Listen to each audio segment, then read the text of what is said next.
allegiance to the flag of the United States of America and to the republic for which it stands, one nation, under God, indivisible, with liberty and justice for all.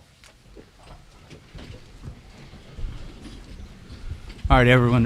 Before we get started today, we would like to just take a moment and honor the service and the life of State Representative Jeb Burkhart. If you would, please join me, stand for a moment of silence.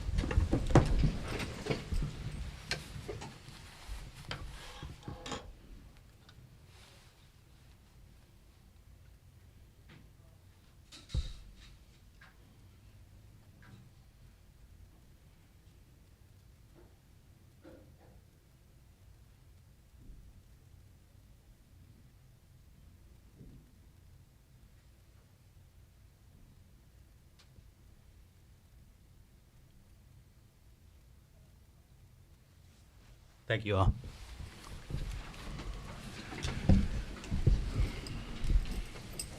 All righty, commissioners, we got the minutes in front of you. Additions, deletions, a motion. I'll make a motion. Second. All right, we have a motion and properly made second. All those in favor? Aye. All right, minutes are approved. I'll turn it over to Mr. Tyndall for announcements. So with the new way we're doing the agenda, Mr. Chairman, all deferrals will be listed under the consent agenda, so we're not going to have to do any of those, and none of the zoning cases are deferred up front today. There may be some deferrals during the meeting, but we'll announce them from the planning staff's report. Important to note that the December Planning Commission meeting is December 19th due to the short month, and we'll see you then.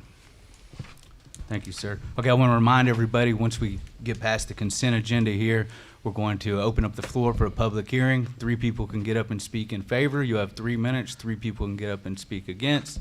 And then one of the proponents will have an opportunity for a rebuttal if they so wish.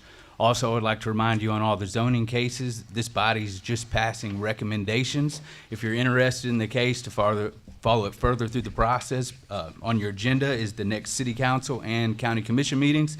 You may follow your specific zoning case to there. And if you have any questions, the staff is very helpful. And of course, county, city offices, you can contact them as well. Without further ado, I'll turn it over to staff. First up, we have the consent agenda. These are subdivisions and site plans. In this portion of the agenda, these items are considered to be routine and non-controversial by the Regional Planning Commission and may be approved in one motion. However, a member of the audience, commission, or staff may request that an item be removed for separate consideration. Staff will be removing. Oh, it's already removed? Okay, never mind. We will read these into the record, and then we'll ask if anyone in the audience wants to pull any of these for further consideration. All these items will be approved with conditions that Mr. Parker will read here in a second. Good afternoon, commissioners, member of the audience. Our first case on the consent agenda is case number S25-2025. The owner is Clarksville Fencing.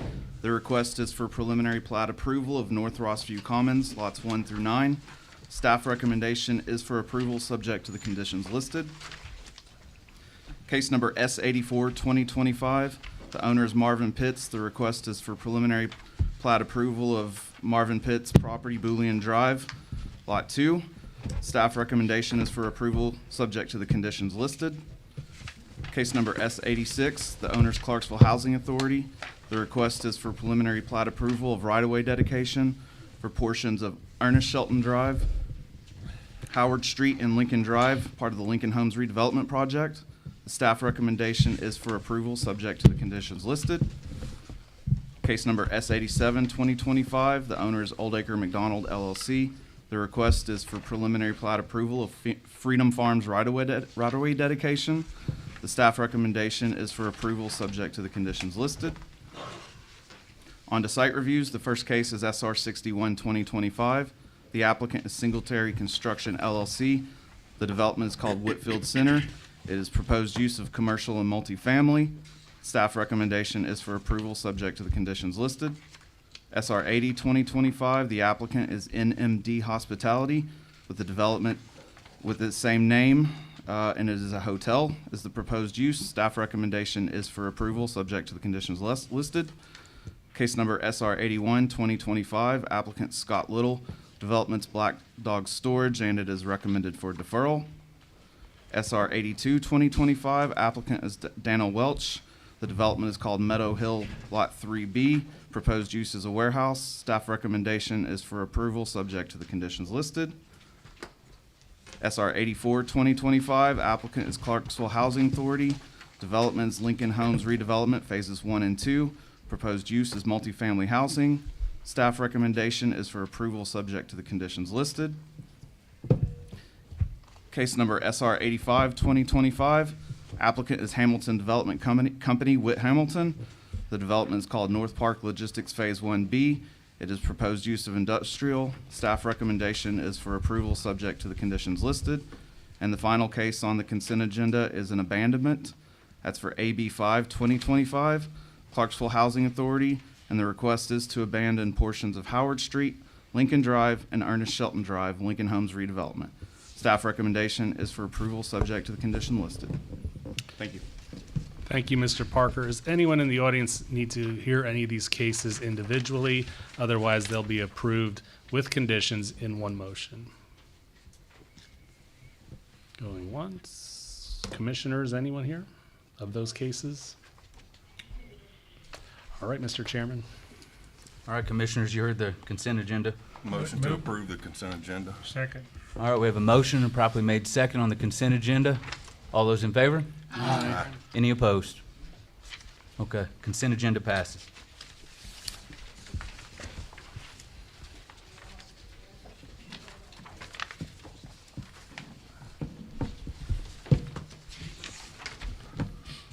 All right, on to city zone. All right, Commissioners, the next items on the agenda are under the City Zoning tab. The first application is Z38 2025. It's the application of Legacy Nursery and Landscaping GP. Requested to go from C4 Interstate Interchange District to C5 Highway and Arterial Commercial District. This request encompasses 12.82 plus or minus acres. It's a tract of land at the northern terminus of Kennedy Lane. It's currently described as a grassland area with a gravel parking lot installed on site. It is in the St. Bethlehem planning area. The applicant's statement for the reason for this request is when I purchased the property, I was informed that the existing zoning would permit me to operate a nursery business. However, I've since learned that the current zoning does not allow for such use, and I need to pursue a rezoning in order to operate my business as originally intended. Again, that's the applicant's statement for this request. Below that, you'll see the department comments in your staff report. The street department indicated that no traffic assessment would be required due to similar trip potential, and specific roadway improvements would be determined at further development. For drainage standpoint, I will note that the western boundary of the track is encumbered by a FEMA flood area, and that does show up on the map, but there is, pretty substantial area for development potential beyond that.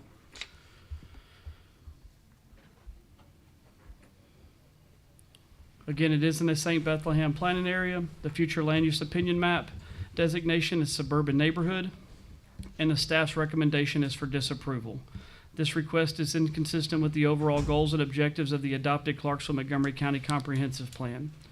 Neither the C4 Highway Interchange District and the proposed C5 Highway and Arterial Commercial District align with the adopted future land use designation of suburban neighborhood. The C5 Highway and Arterial Commercial District permits a wide range of uses, many which are not complementary to the single-family residential development to the south. In addition, the parcel does not have usable frontage along an arterial highway and limited commercial development potential. The applicant has stated that they wish to operate a nursery business. While it would not align with the future land use designation of suburban neighborhood, the AGC Agricultural Commercial District would permit a nursery operation with a significant reduction of commercial use potential. And as stated earlier, there's a FEMA flood area designation along the western boundary, and attention to that will be required at the development stage of the parcel. Beyond that, you have the aerial overviews of the request, future land use opinion map designation,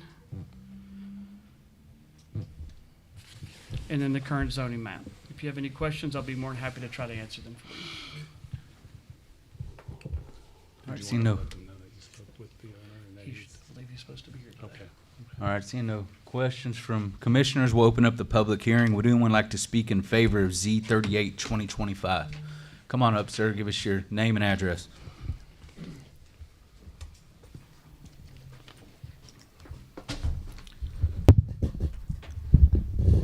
My name is David Thompson. Address is 2650 Kirkwood Road, Clarksville. So as a representative of the Legacy Nursery and Landscapes, I am the owner of the company. We are seeking this the zoning change based on information that was given. Our preference is not to do a zoning change and operate in the current zoning, but that has been tossed back and forth, and essentially that's what's put us to this point to move forward with a zoning change application.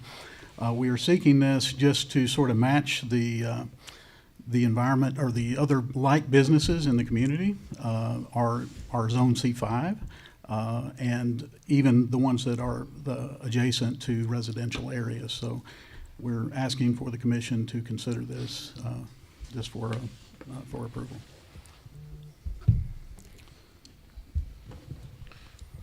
Sir, why is ag commercial? Did you not want to use that? Well, we was just recently made known ag commercial was an option. I guess with landscape and nursery operations, C2, C5, and ag commercial are the choices. In the event, that's sort of a down zoning, if you will, in the event that the business does not perform as we expect, and we need to do something different with the property, it would be difficult to get. Kind of back up a minute. When we were under due diligence with the property, we started with the Planning Commission to direct us how we needed to proceed with ensuring that the zoning was proper for what we intended to do. And so we was directed to the building and codes. And so we do have statements in writing from building and codes that the use was proper. So we went through with the purchase of the property.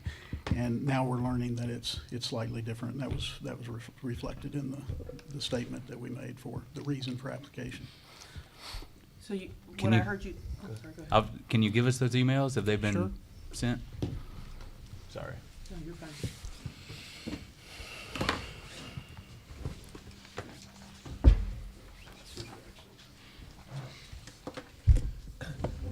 Just hand them all to them and pass them down. So there's two different ones, one on the bottom, one on the top. So, we've seen this come before us before, and ag has always been the preferred. You mentioned C2. Can you give me the difference of C2? I know you won't know it, but if staff could give me the difference between C2 and C5. I know C5 is way more evasive, but there is a lackluster on C2. If you could give me that definition, please. One of the greatest differences between the two is the allowance of multifamily. And Mr. Thomas and I had a pretty lengthy conversation this morning about things. I think his desire on the C2 is he knows that there's been opposition to multifamily in the past, and the opportunity for multifamily to exist is the reason he did not want to consider the C2 zoning. Don't necessarily want to speak for him, but I think that's in our conversation, that was the direct differences of why he did not ask for that zoning classification, is the multifamily allowance in C2. And then what businesses can go in C2 that cannot go into C5? I think it's easier to answer that the other Okay. way. Automobile associated uses are more prominent in C5. One of the most specific ones is the allowance for automobile sales, Okay. which is a retail use in the C5. Subtle difference between maybe hotels, motels, and those type of things. But the drastic biggest change between the two is the ability to sell automobiles in C5 and not in C2. Okay. So that you're recommending that ag would be for this area would be the, What I would say is I don't think any commercial designation in this location aligns with the suburban neighborhood designation, but we were asked during the process of which would have the least impact at a commercial zone, and that would be agricultural commercial. So to be fair to the process, that would be a path forward, but he explained his concern with the down zoning. Okay. So, but If I may, during the due diligence period, when we was given the information that this was proper use, the example was given was like Walmart has a garden center. So we're obviously different than what Walmart is, but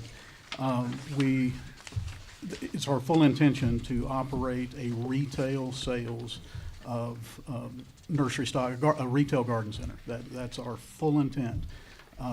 We don't know, how the business will do. We feel like we have a good offering, and this is something that the community needs. However, looking at some other like businesses in the community, C5 zoning seems to be proper, that even close to the residential areas. So current businesses that are operating very similar to, in very similar locations are C5 zoning. You know, I was reading the emails. I thought you were going to show us emails where they were saying that C5 was appropriate. No, this was during a complete. The C4, they said everyone is saying yeah, C4 is appropriate. Okay. During not the C4. due diligence period, yes. Okay. A different decision would have been made on the property had Yeah. we. Well, my quick reading here, I don't even know if it's saying that you were allowed to do what you want to do via these emails here. I mean, it's saying no greenhouses or you'll have to get rezoned. No plant germinating or growing will be allowed. You'll have to kind of read down through the Okay, string it's there. quick, Yeah, but yeah, I will have to look over this a little bit more. yes. The first one says no. And I do understand that there's been some questions, so Mr. Chairman, if I may interject, I think it is important to read the definition of what a nursery is per the regulation. Okay. It is the retail handling of any article, substance, or commodity related to the planting, maintenance, harvesting of garden plants, shrubs, trees, packaged fertilizer, soils, chemicals, or other nursery goods and related products in small quantities to the consumer. And then that is specifically listed as a C5 use, not C4. So,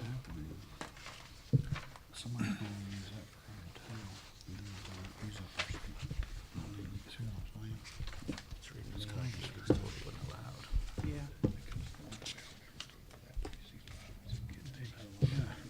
I mean, it's not even zoned properly really right now. We do have a code representative here who wasn't even working there at the time. You got, anybody have any more questions for him? I'm reading through these emails and I don't see where code said it's okay. Only thing that I see that it says okay, it says the sale of plants and other items is allowed. But Justin Crosby on the December one back 30th? here, December 30th at 1:53 p.m. says retail sales are an approved use in C4. If you are bringing in plants and products for retail store, this will be an approved use. If you are using greenhouses to grow plants on site, it would not be an approved use. And so we do have an affidavit in place that states that we are retail sales only at this site, not growing plant. We do that in a completely different location. But there's another email here that said,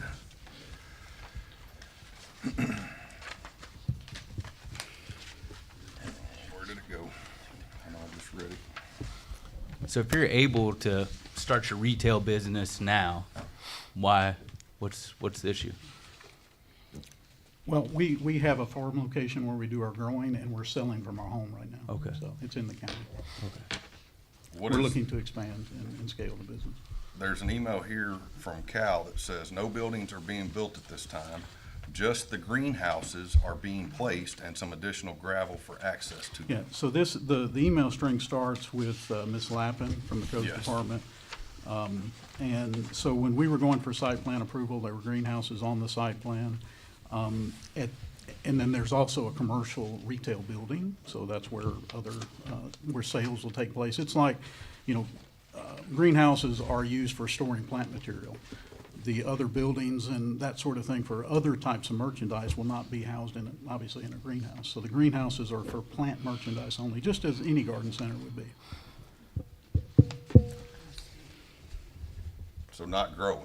Not growing, that's correct. And so the attorney that did the closing for us on the property developed submitted an affidavit to the city, to the codes, stating that we would not do any growing at this operation, that we do that elsewhere. Do we have a copy of this I affidavit? do not have a copy of that. So I guess for me, still the problem is, all right, based on what you're saying, for retail operations, you could go and start your business right now on site, right? You just can't On have any this- greenhouses. On this site, Yes. that's not what I'm being told based on the definition that. Well, that's what building and codes is telling them here, right? That's why I think there's been a miscommunication. If it is a nursery where greenhouses are on site growing plants, then that's one version, and it would require C5, C2, or ag commercial. Yes. If you are doing as you're saying, and you're growing the plants elsewhere, but storing them on site for sale, For sale, as retail sale, Yes. then that would fall under the C4 definition. Is that correct or I wanna- incorrect? I don't want to make an interpretation for anyone. I will read this is directly from the zoning ordinance. The use nursery is listed in the use matrix. It is not listed in C4. It is listed in C5. And the definition of a nursery in this regulation is the retail handling, which is what he mentioned, is the retail handling of any article, substance, or commodity related to the planting, maintenance, or harvesting of garden, plants, shrubs, trees, packaged fertilizer, soils, chemicals, or other nursery goods related to the products in small quantities to the consumer. So any retail handling of an agricultural plant, it sounds like, or garden plant, shrub, or tree meets the definition of a nursery, and then it's specifically called out in the use matrix as permitted in C5. I don't recall C2, but I trust that what he's saying is accurate, and then ag commercial is specifically listed. It is not listed in C4. Okay, so they got it. So, and to be fair to Mr. Thomas, we had, Thompson, excuse me, we had this conversation a little bit earlier today. When you talk about retail, and I think the example, I mentioned car lots earlier, selling a car is a retail use, but they're specifically called out separately for automobile sales. And it says it can only go in C5, it can't go in C2, it can't go in ag commercial, it can't go in the other zones. General agriculture or general retail sales across the board are permitted in C4, but when you use the zoning ordinance, when it calls specific attention to other products, you follow what those products allowance are. And it specifically calls out the plants, shrubs, trees, and packaged fertilizers to be a nursery in where it goes in the zoning ordinance.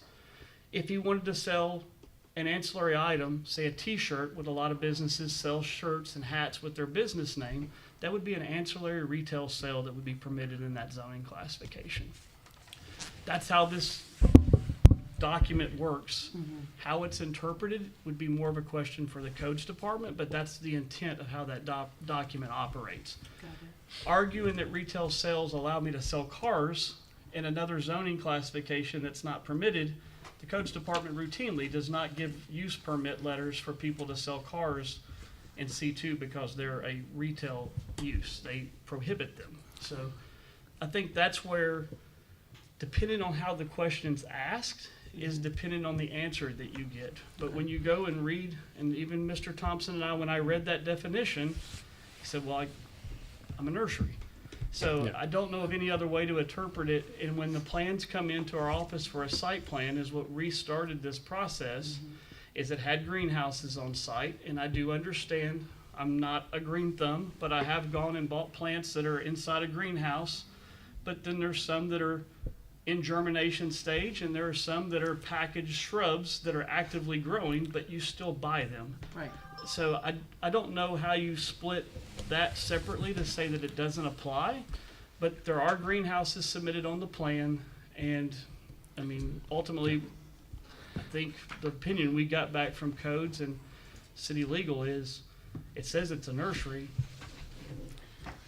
I don't know how else to look at it, so. Well, Now, I'm sorry. I got one other thing here, because under home improvement sales, it also says a facility engaged in the retail sales of various basic hardware lines, such as tools, building materials, builder's hardware, paint and glass, housewares and household appliances, garden supplies, nursery products, and cutlery.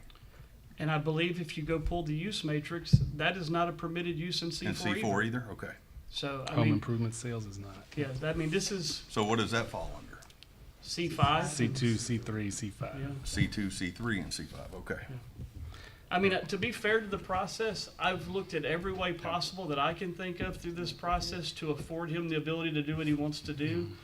And that's really why we're at this level. Yeah. We've gained nothing by prohibiting him from what he wants to do, but I think ethically we have to require him to go through this process.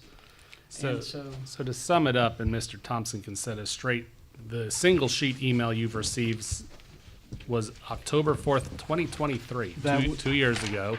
And the vagueness of that email led you to purchase this property. Well, so there was a lot of dialogue that was ahead of this that was not documented Was in not email. yeah, it was not And email. there But that was- is the email that came out of that So conversation. this is right as we were preparing to close for the property, and the attorney that was doing the closing asked for a written statement from codes stating that it was proper use, and this is what we got. And that person is no longer there even a year ago. And So- then the rest of the stapled stuff picks up from a year ago, and your path through trying to explain that to the new employees. Site plan. So if you Yes. look at in this, the more recent emails, Mr. Crosby actually refers to Mr. Kimberling, and it was being presented as a retail garden center, which that was the discussion that we had. And the verbal communication back from Mr. Kimberling regarding that was, well, the way I see it is Walmart has a garden center, and it is a retail C4 zoning, so therefore we feel like you've got the same type of merchandise and same type of product. So that's how we landed where we did. If you look back at what Mr. Crosby had referred to, and I think you brought it up a moment ago.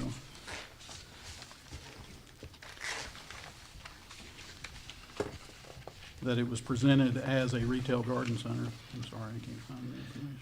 Yeah, and while you're looking at that, for the planning commissioners, this is Mr. Thompson's attempt to make this right through zoning, since Absolutely. there's been an impasse at the site plan process. I think some of you have seen this site plan a few times over the last year in different iterations, so that's the the short version of this long path of how we've gotten to today.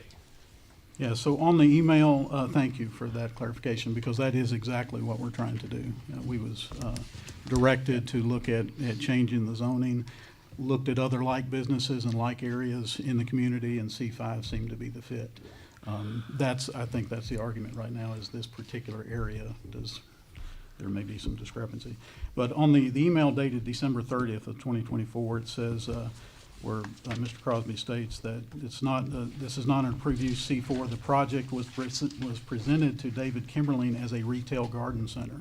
So that in fact was the discussion that myself and Mr. Kimberling had on multiple occasions. And then again, when we asked for the written permission or approval, the email that I got was what was presented to us. Does anybody else have any more questions for Mr. Thompson? Mr. Streben? Yeah, I know you stated that you just recently found out about the ag commercial, but I know that I mentioned that in the Regional Planning Commission meeting 2 months ago, not on the last deferral, but the time before, as being a better option for this zoning than a C5, because I think it's going to be very difficult as a council member, and assuming how the other council members are likely going to feel, I don't see how they're going to support a C5 this deep into the area. I know you stated that you saw others that were near residential areas, but typically speaking, those are more on your main thoroughfares, where this is at the very back end of everything. My question to you would be, would you consider instead, if what you're looking for is to be able to operate your business, would you consider instead bringing it, redoing this and having it as ag commercial versus C5? And I know that you were advocating that in the meeting. I was not present for that meeting, and I'm calling that the most recent. This has been going on for over a year now, so I'm calling your statements being fairly recent to us. So thank you for letting us know that is an option. I would love to say if the business is going to perform well and do well, it could be ag commercial from now on. That doesn't, but if it does not, we paid C4 price for the property. So we did not pay ag commercial price for the property. Well, and in that same avenue of thinking, we on the council will have to, and we as commissioners also have to think of this as, if this doesn't make it, then we're opening it up to all of the C5 opportunities, not just yours. I understand. So it's the exact same line of thinking, at least for me. I understand. Commissioners, anybody else? We're still in public hearing here. We need to probably get this going a little bit. Anybody got any more questions for Mr. Thompson? Okay. Thank you, Mr. Thompson. Thank you. All right, would anyone else like to speak in favor of Z38 2025? Would anyone like to speak against Z38 2025? All right, seeing no one. Commissioners, any discussion points? What do y'all want to do? I make a motion Move for for, disapproval.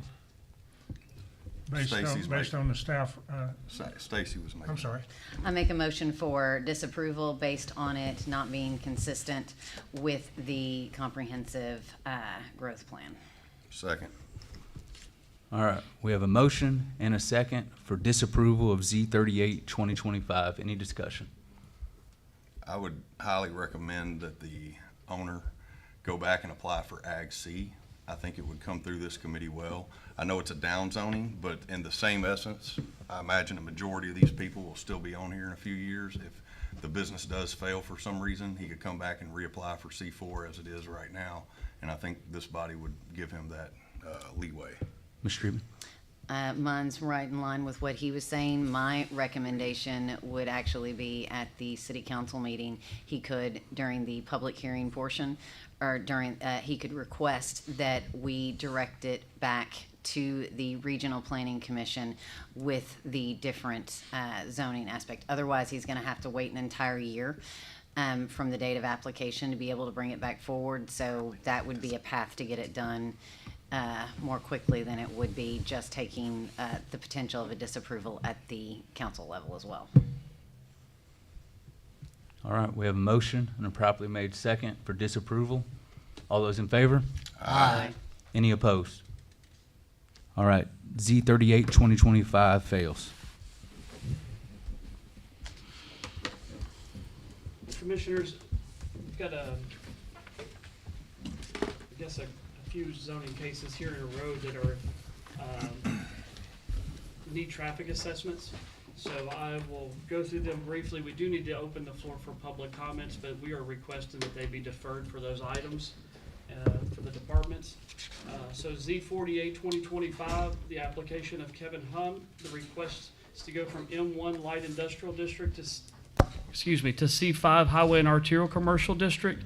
It's for two parcels fronting on the east frontage of College Street at the East College Street at the Craft Street intersection. The reason for this request stated by the applicant is to bring the zoning more in line with existing property use. These requests encompass 5.63 plus or minus acres. It is in the downtown urban core planning area, and then you'll see the department comments. Number 2 does call out the need for a traffic assessment. Additionally, also the call to repair or replace sidewalks as needed at site plan, and that they must follow the city's access ordinance. You see the proposed changes from C5 or M1 to C5. Future land use designation is corridor commercial, and the staff is recommending that 1 month deferral awaiting the traffic assessment submittal by the applicant and review by the Clarksville Street Department.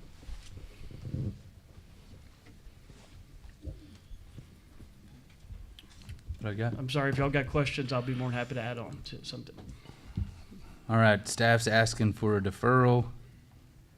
I'm gonna open up public hearing. All right, would anyone like to speak in favor of Z48 2025? Would anyone like to speak against Z48 2025? All right, we're gonna exit public hearing. Commissioners? Make a recommendation for deferral, waiting the traffic assessment submittal by the applicant and review by the Clarksville Street Department. Second. Was that a 1 month, Mr. Smith? 1 month, All yes, right. to the next meeting. All right, we have a motion and properly made second for a 1 month deferral, next meeting. All those in favor? Aye. Any opposed? All right, Z48, 2025 is deferred. Commissioners, Z49, 2025 is the application of Jonathan Blick. His request currently is at .26 plus or minus acres. Presently zoned R2, proposed to go to R3. The short of the matter is Mr. Blick plans to, he's provided notice that he plans to amend his application to adjust the property boundaries to include additional property. We are agreeable to that deferral to allow him to do that, and the staff is recommending that 1 month deferral, but you do need to open the floor for public comments. Okay, I'm going to open it up on Z49, 2025 for public comments. Would anyone like to speak in favor? Okay.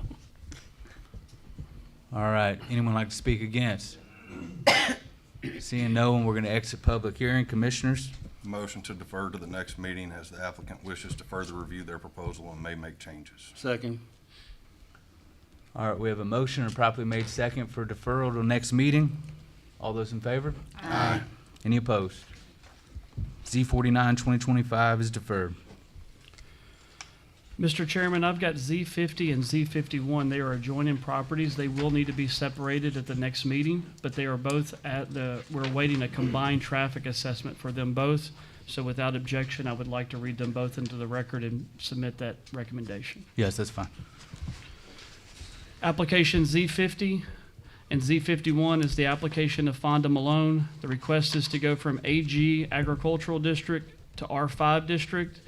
And then 51 is R2 to C2. Call your attention to the department notes. The Clarksville Street Department has requested a traffic assessment to be combined with 50 and 51 to address the traffic questions that may exist. You do have some school system comments there that are very similar. It is in the same Bethlehem planning area, and the future land use designation is suburban neighborhood. And as I previously mentioned, both Z50 and Z51 are being recommended for a 1 month deferral so that the combined traffic assessment can be submitted to the street department for review by the applicant.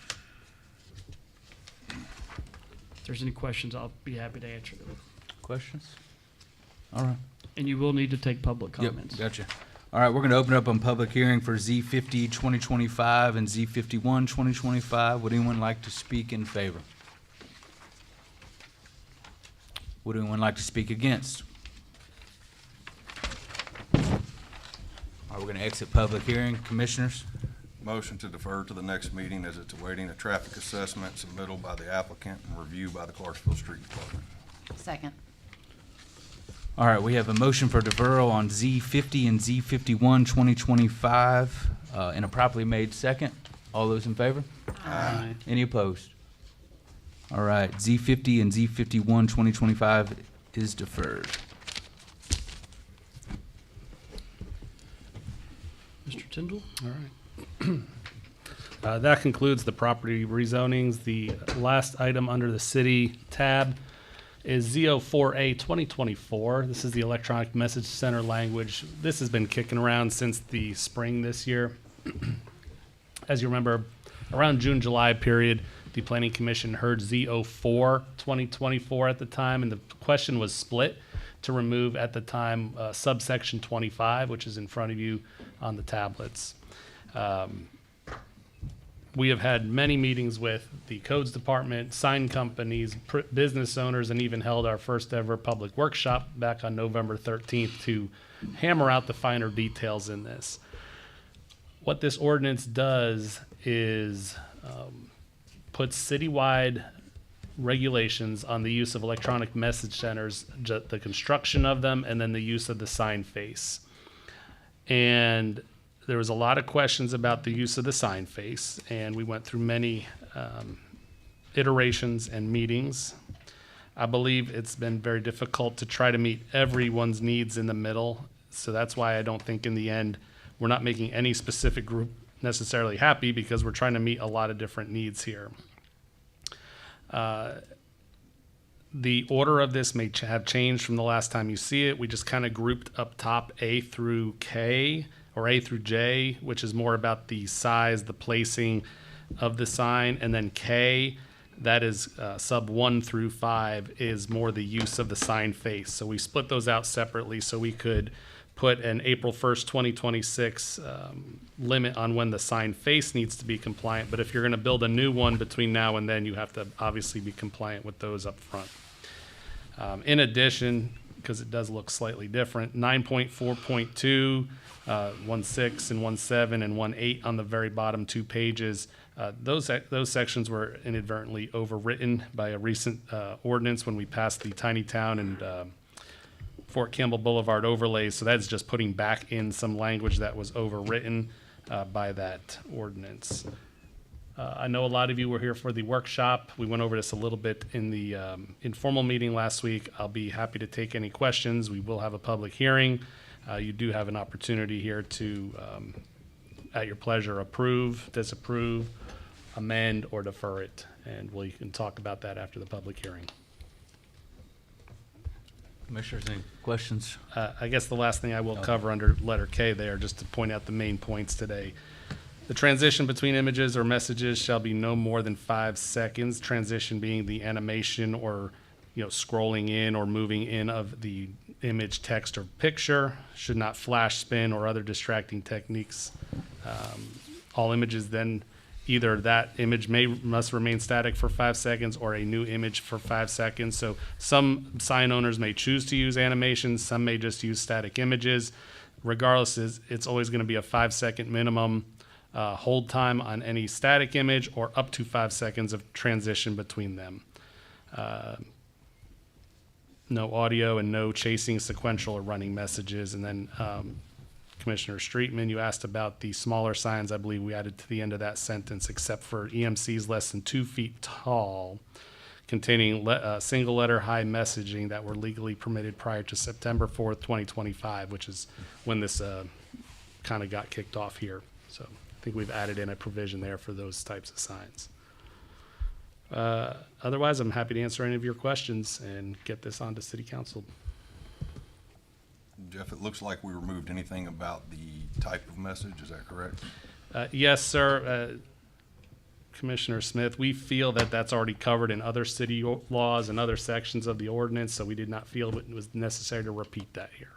Thank you, because I wasn't going to be in favor of it if it had anything to do with the First Amendment. So if that's gone, I'm feeling a lot better about it. All right, we're going to open up public hearing then on Z04A 2024. Would anyone like to speak in favor?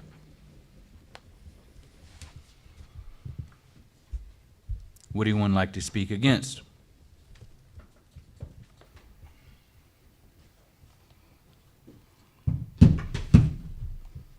My name's Thomas Brennan, 651 Crossland Avenue. I'd like to thank everybody for the hard work on it, especially Stacy. I know she's kicked this thing back, and Jeff, we've talked quite a bit.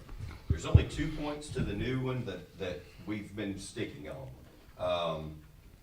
First is the duration. I brought my computer. I didn't have a chance to get here early enough to show anybody, but the sign comes with a ton of preloaded software. There's 52 pages worth of preloaded software. I've showed Jeff, I got a chance to show a couple other people. I cannot make that preloaded software any shorter. So if I want to go to pick a, this one's leukemia cancer awareness. Now I put that on the screen, that's what it looks like. And I will hit a preview, and it won't preview really large, but that's kind of how it's going to play on the sign. If anybody can see it, I can probably do it again. And that's, well, let's see here. On that side, showed Jeff already. The trouble becomes this preloaded software, the majority of these are 6 seconds long. So if I go over to my little seconds tab here and I try to make that software play quicker, play at 5 seconds, as the new one reads, it will not do it. It gives me an error. So if I push for 5 seconds, it will not let the software play. So the problem then becomes all the software is useless. There's 52 pages of preloaded messages that I would say 85% of them are 6 seconds. There are some that are longer. I'm not even trying to get that. I'm not even trying to be able to use them all. But most of them are 6 seconds. These are designed by the sign company, so they transition well. They don't come in fast or flash or do all the things we don't want to do. I also feel like it would ease a little bit of the burden on building and codes for those that aren't keeping up with this as well as we are, because a lot of people are going to use the preloaded software and accidentally hit a 6 second long message. So I'd like to see the animation part of it move to at least 6 seconds. I think that would appease me. It's not great, but it's at least it allows me to use the majority of the preloaded messages. The second part of it is MK. I made a few copies.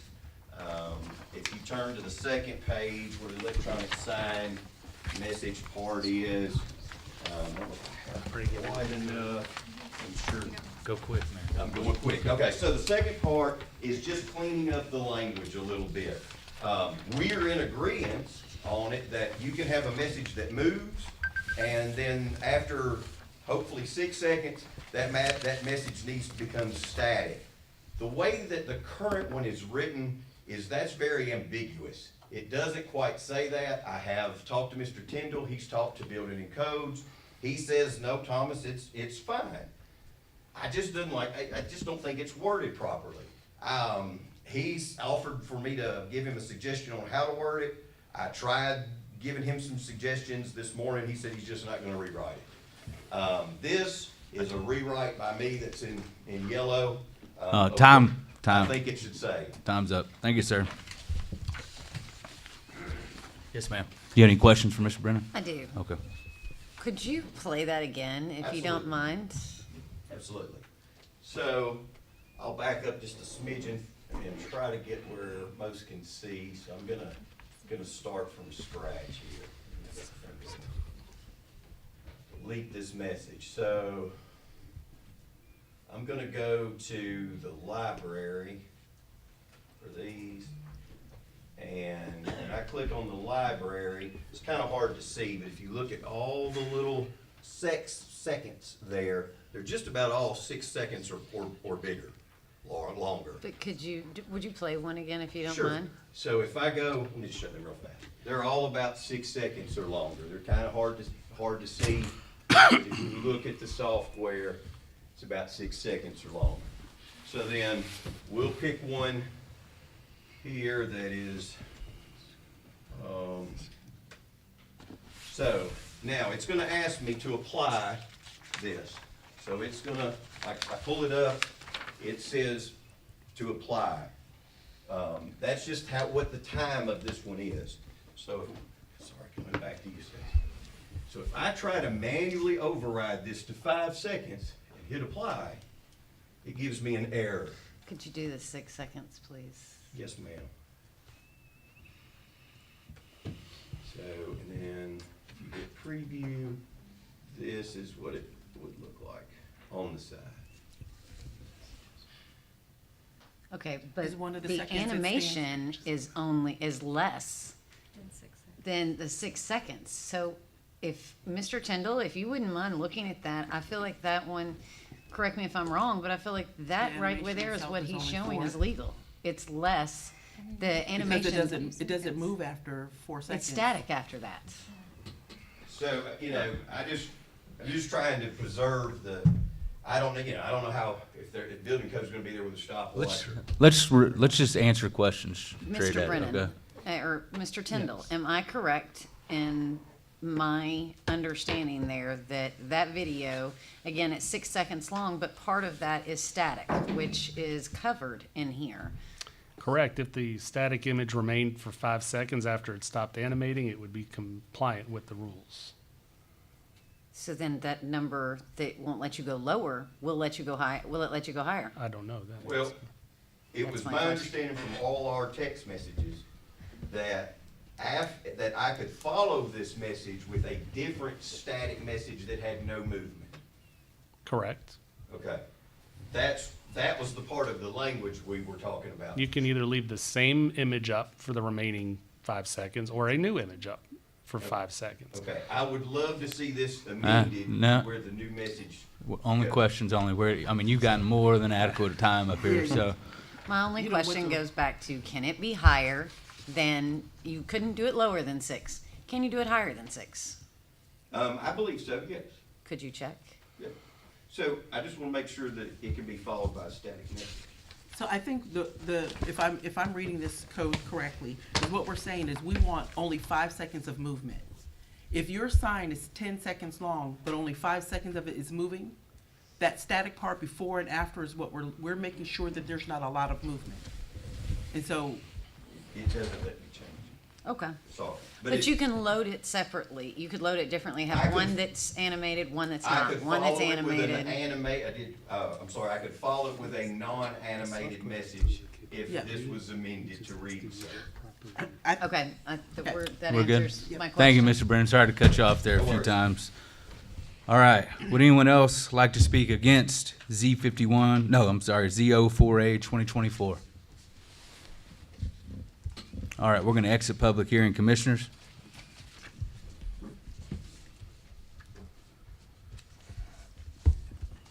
He wants the floor. Oh, I'm sorry, Mr. Truman. Mr. Tyndall, I know he's given us a potential amendment here, but is the amendment even necessary based on the conversation that was just had?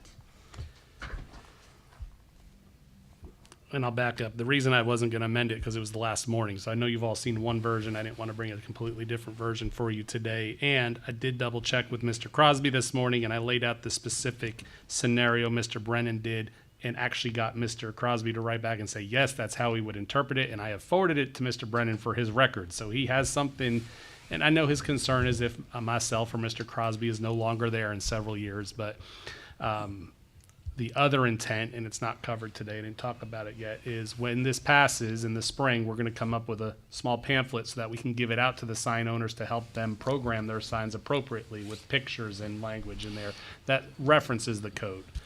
So it isn't confusing to use, but it is the intent to have animate, pause, animate, or just singular images throughout. It doesn't have to be the same image that animates and pauses. It can be an animation into a pause of another image, but that's the 5 seconds there.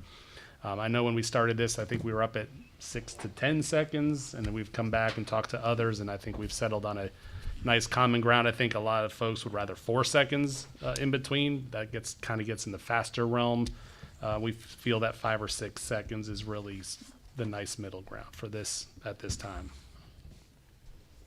Okay, well, mine's not as much as a question as I would like to make a comment.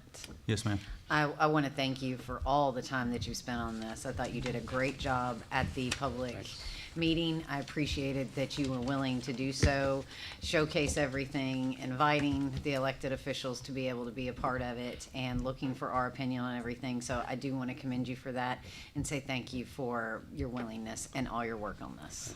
I think it worked well, and I think it got it to a point we can bring it over to city council now.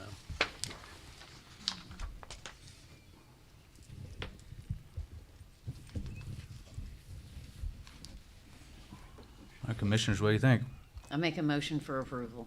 second, All right, we have a motion for approval, properly made second. Any more discussion? Although, go ahead. I would like to ask one question again, because I feel like you just asked it, but I don't know if it got answered. Do you think the text in the amendment that Mr. Brennan presented here with the yellow highlight, do you think that would be a better replacement for the text that is currently written in there? I know you spoke to Mr. Crosby this morning, but again, even you said it, is in 5 years, if you or Mr. Crosby are not at the head of those departments, would that same person interpret yours version that we're submitted here, or this yellow highlighted version better? Well, I hate to answer a question with a question, but I'd ask you all to look at letter K, I, and double I, 1 and 2 there, and then just for a second, and then you can look at that compared to what Mr. Brennan provided for number 2 in yellow, and see if one is harder to understand or one is easier to understand. I feel like the highlighted one's a little more detailed. Yes. I feel it's more detailed, yes, but I also feel it's just repeating what's already been stated in the one before it. But let me look at this for a second, and if I feel that it's the same, and if you wanted to amend it into there, that is a possibility. Do you have a copy? You have the copy. Can I borrow your copy? We will What's also this? need a copy for that record. We will. If you have more copies, thanks.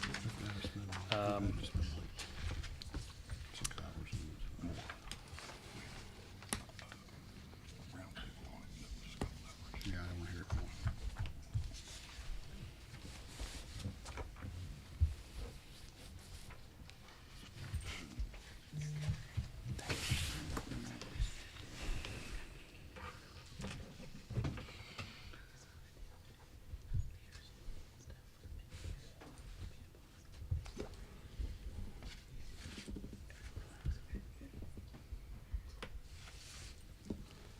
I don't think you need this then. I don't think you need the first sentence.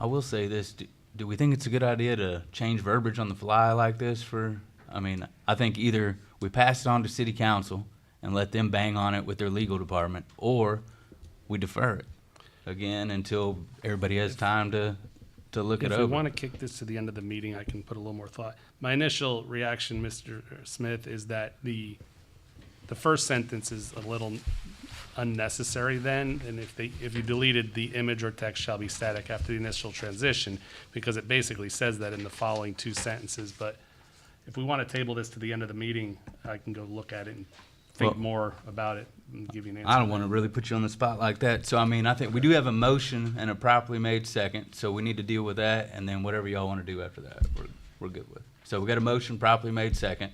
All those in favor of Z04A 2024, Aye. as written. How many ayes we got? 1, 2, 3, 4. We were still in discussion, though. That you can't ask for votes while we're still in discussion. I had not closed out my Call for the discussion questions then. with Mr. Tyndall. I'd have to pull up my Robert's Rule of Orders, I guess, but Do you want He to was answer giving me his Mr. final, and he said if we wanted to table it, we could. the motion and the second have been made, right? Yes, but And- then it's still in discussion until we vote on it. Okay. No. So, We could vote on the questions and cease discussion. Not if I he believe, If says- I somebody believe wants the to do open that, I question mean- right now is me answering Commissioner Smith's yes, question of whether number 2 replacement language here is similar to the number 2 as presented today. And I say the first sentence that he left in is kind of moot with the remaining language that was put in there. So if I were to amend it, I would look at starting it from the second sentence to the end. I just think there's a But that's key, where I want to, I think there's also a key point of Wordsmith it. reference. The ultimate interpreter of this document is the codes department. And without Mr. Crosby, who's currently the official, point. I think that's, the question you have is a question for the codes department, not actually Mr. Tyndall. Now, we can confer together to make sure that's addressed, but I do know that Mr. Crosby has seen the original language. I don't know that he's seen that. okay. And so, out of Can fairness, you- that's the issue that we ran into on the previous nursery is Their interpretation. the interpretation. Without me amending it then, can you make sure that all of the commissioners get a copy of that email that you said you forwarded to Mr. Brennan? Yes, sir. Just so that we have a copy? Again, you never know who's gonna be in what position and how they would interpret certain things, but if that's been determined by the current official, Yes. then I would be okay with that without amending. Yeah, I will send that to you. So Mr. Brennan wrote to me a question. I wrote to Justin and said, laid out, do you interpret it this way? And I laid out the specific order of operations. He said, yes, I do, and I have sent that back to Mr. Brennan. So Okay. I will forward that to you all Then tonight. that appeases my worry about the definition being a little more Okay. Detail. detailed. And now my discussion is over. Now we can go into voting. Thank you, sir. Oh, Ms. unless Streetman, sorry, we got she one has- more. I know you had made the comment, we could vote and move it on to the city council, we could hammer it out with the legal department. Would this, if this were to be amended on the council floor, would that, and I don't know if you can answer that, would that be considered a substantial change that would require it to come back, or would this just be a small enough change that it, if it was made, could be made without having to come back to the RPC again and then go back again? My concern is, we're looking at It's a April material 1st. change, not the state law is a material change, not a substantial change, so any change, I'd say short of maybe a missing period or comma, even that can change the intent of a sentence, will have to come back to the planning commission. Well, at the end of the day, can we at least use the language in the pamphlet that you're gonna send out, so you can have as an example? Don't have that yet. Okay. I was gonna wait for it to pass first. Yes, well, that's an Yeah. option. So do we want to wait on possible new verbiage, or?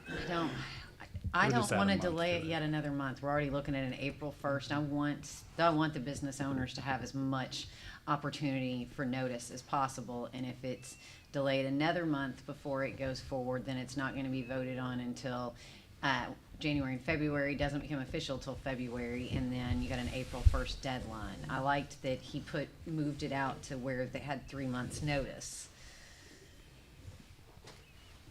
But I also don't want another delay of it. Well, I guess we have a really there short would be no December, I difference. mean, it's, yeah, instead of January, it would be February, but if it came back, we could always push it further. And if council were to amendment, they could amend the April date out And to it would come back to May. us, and we'd be voting on it again in a month anyway. Yeah. So even if it got amended there, we'd be voting on it the very next meeting, which would be the same as deferring it now. So, okay, I'm good with us going ahead and sending it to the council and letting it go from there. Okay, so we have a motion properly made second. All those in favor? Aye. Any opposed? Okay. Z04A 2024 passes. I know. Thank you, Charlie. Just note for the record, Mr. Patterson is left. All right, commissioners, We still have under your county zoning tab, you have a few county zoning cases. The first one is CZ 19-2025. It is the application of DRG Family Partnership requested to go from AG Agricultural District to C5 Highway and Arterial Commercial District and R4 Multiple Family Residential District. This is a parcel fronted on the southeast corner of McAdoo Creek Road and Highway 41A South intersection. And the applicant's statement of proposed use is to use the property as a commercial endeavor along the Highway 41A and as an extension of the C5 zoning and R4 multifamily at the rear of the lot fronting McAdoo Creek only. This request encompasses just shy of 8 acres at 7.96 plus or minus. Described, the property had a former ironworks business structure with areas of trees and undergrowth.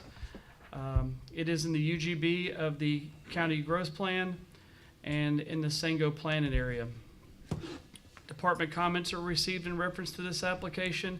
There's currently no gravity sewer available on site. Traffic assessment from the County Highway Department, a traffic assessment's required. That assessment was received and reviewed by the Montgomery County Highway Department, and a traffic impact study will be done at the site plan review and access coordinated with TDOT and the Montgomery County Highway Department. You also have comments from the Clarksville Montgomery County School System located there. Road access would be from Highway 41A and McAdoo Creek Road as it's a corner lot. The access to Highway 41A would be with TDOT approval, and anything on McAdoo Creek would be with the county approval process. Historical estimates for that acreage of R4 would be 68 units. Again, the Sango planning area, the future land use designation map indicates this property as neighborhood commercial, and the staff is recommending approval. This request is consistent with the overall goals and objectives of the adopted Clarksville-Montgomery County Comprehensive Plan. The overall zone change request aligns with the adopted future land use opinion map designation of neighborhood commercial. The general recommendations of the Sango planning area promote multifamily residential near commercial areas and major roads, and the proposed zone change is located at a commercial node identified by the comprehensive plan and offers logical transitions from commercial, multifamily residential, and the adjacent parcels. You do have two aerial overviews of the property in question showing the zoning request. Then you show the future land use opinion map designation, and then the zoning map for the area. This application was on the agenda last month and deferred for that traffic assessment update. and there are public comments that were received in reference to the application, but we do need to open the public hearing for today. If you have any questions for myself or the staff, I'll be more than happy to try to help.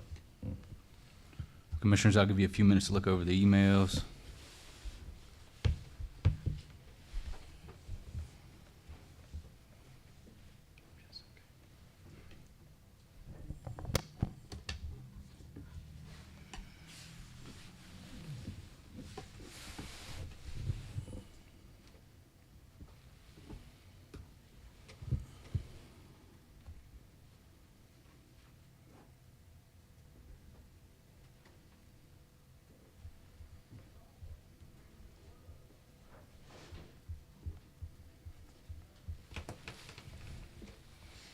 All right, we're going to open up the public hearing on CZ 19-2025. Would anyone like to speak in favor? Good afternoon, Commissioners. Larry Riccone, 308 South Second Street, here on behalf of the applicant, DRG Family Partnership. Mr. Tyndall laid it out. I'm sorry, Mr. Spainhour laid it out better than I ever could. This is Tennessee Ironworks. It fronts 41A. One thing to note, if you go back and look at the tax card, Montgomery County identifies this as commercial and taxes it as commercial the entire tract. I know it's zoned ag, but it's a commercial endeavor. It's been used as a commercial endeavor. The developer wants to, of course, split zone this. We're going to do commercial fronting 41A, which is an extension of the existing C5. There's C5 directly across 41A, and y'all know 41A. If you pull back and look at it, 41A is commercial. It is the definition of what is commercial. When looking at this, how do you be a good neighbor? How do you use your land to the highest and best use? And you know, our guide in this case is right in our zoning book. We need a stair step down, because right now the county says even though it's zoned ag, the entire tract is commercial. So how do we be a good neighbor? How do we stair step down? How do we stair step from commercial into the residential? There's R1A behind us. We know that. So we're proposing R4 behind. That would be a nice buffer, and it does follow the growth plan. It follows what we're told to do and asked to do. If you look across the street, 41A, you'll actually see this exact plan. If you zoom out and look at your overlay, I have all that here. You're gonna have commercial in the front, C5, and then you're gonna have that nice development R4 right behind that again. It is a stair step down. We're actually just mimicking that across the street. We believe it to be the appropriate use. We believe it to be less intrusive upon our neighbors, and it gives us 41A commercial C5 without it just blowing all the way back through the entire lot. The lot's pretty large, 8-point-something acres, and we didn't think all of that needed to be commercial. So the R4, again, we thought would be appropriate and would actually what zoning asked us to do. I'll be happy to answer any questions. Any questions? Thank you, sir. Would anyone else like to speak in favor of CZ 19-2025? Seeing no one, would anyone like to speak against CZ 19-2025? All right, we're going to exit public hearing. Commissioners? I see there are a couple of emails here, and I agree with one of them. And I know that Mr. Riccone won't have an answer yet because it would have to come down to the site plan, but I would hope that the multifamily exits onto Highway 41A versus McAdoo Creek. If you've ever been to that road in the mornings, it can get very congested, just like any of our school areas in front of the school. That's what happens. So I'll address that when it comes back for site review.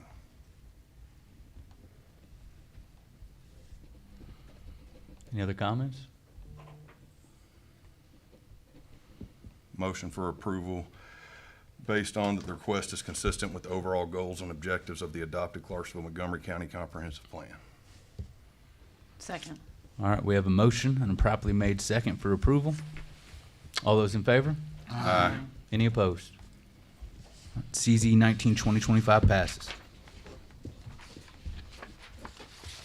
Commissioners, CZ 22-2025 is the application of John and Diane Daigle. This request does require a traffic assessment from the County Highway Department. This did meet the minimum notification requirements to exempt the public hearing.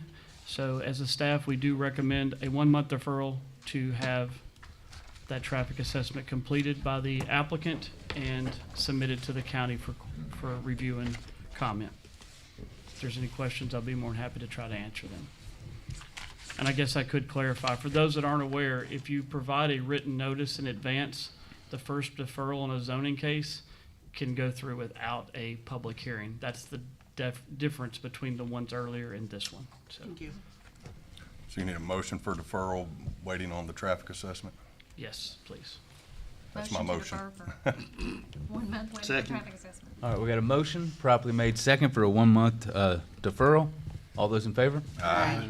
Any opposed? All right, CZ 22-2025 is under deferral. Next application is CZ 23-2025. It's the application of Marvin Pitts. The request is to go from AG Agricultural District and C5 Highway and Arterial Commercial District to C5 Highway and Arterial Commercial District and M1 Light Industrial District. This request is 2 parcels at Guthrie Highway, approximately 475 feet east of the Guthrie Highway, and Bull Lean, which was also identified in previous maps as Solar Way intersection. The applicant stated this rezone will make the future lots 3 and 4 on submitted preliminary plats into complete zones. This rezone matches surrounding parcel zones on Solar Way or Bulleen Drive and Guthrie Highway, and we feel it's the best use of the property. We would appreciate your support. Those are the words of the applicant on their application. This is in the UGB of the Montgomery County Growth Plan. It is in the Rossview planning area. To add some clarity, in a previously approved prelim subdivision that was approved on the consent agenda, this would align with the new lots that they're proposing. There are no department comments of any concern in reference to this application, although gravity sewer extension would be required. Road access to these parcels would be Bulleen and a future road that's under development on that subdivision plat that was mentioned. Again, in the Rossview planning area, future land use opinion map indicates this property's future land use is manufacturing and industrial. Staff is recommending approval. This request is consistent with the overall goals and objectives of the adopted Clarksville-Montgomery County Comprehensive Plan. The overall zone change request aligns with the adopted future land use opinion map designation of manufacturing and industrial, and the Rossview planning area recommends that additional industrial and manufacturing should occur in this area north of Guthrie Road as submitted. If there's any questions, I'll be more than happy to answer them.